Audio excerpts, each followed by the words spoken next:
Researcher Brent Stapelkamp is searching for Jericho the lion, weeks after his ally Cecil was killed in an illegal hunt in a nearby private farm. The GPS signal from his collar was picked up here hours ago, but he's on the move again and nowhere to be found. Jericho has spent the last few days venturing into the nearby farm, perhaps looking for his friend. The telltale tracks found by these train lines about 1 kilometer from where Cecil was killed. Here on the left-hand side is full protection. That's the protected area, that's the national park.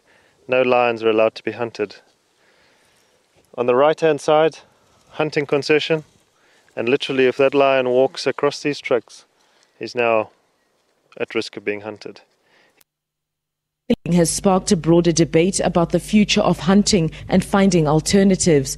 Communities surrounding the national parks are poor and willing to assist illegal hunting syndicates for money. Authorities have introduced communal research protection projects and allocated hunting quotas as an incentive to end poaching. Hunting quotas now account for 60% of the project's revenue. So finding new alternatives to an industry which overall generates $100 million a year will not be easy.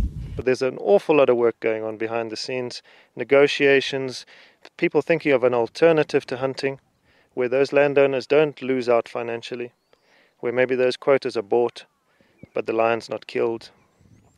So there's lots of work going on behind the scenes, and I think it's a real silver lining. Right the way down to the way people hunt, ethics are being rewritten out and signed. And despite the negative perceptions that illegal hunting might have brought on Zimbabwe's tourism, these American tourists say that they weren't dissuaded from visiting the national park. We're kind of surprised at the coverage given to Cecil by social media, but we're quite pleased by it. It's a step in the right direction.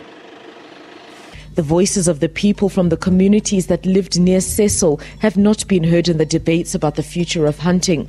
We asked this woman living near the national park about his death. She'd never heard of him, but had this to say. Lions stray onto our land and attack our cattle. We report the matter to the national parks, but they don't help us. Animals have a right to live, but there must be ways to manage human-animal conflict by ensuring that they don't stray into our homes. Meanwhile, Jericho has returned to the safety of the national park, and he's in the company of cubs, some presumably belonging to Cecil. Brent Stapelkamp has done his work for the day. The park is severely under-resourced for the job at hand. There are about 120 park rangers protecting animals in an area the size of Swaziland. Now, authorities are hoping that with the global outcry over Cecil, that the international community will now put their money where their mouths are and help protect these precious animals. I'm Hwange Nyoka in Hwange National Park, Zimbabwe.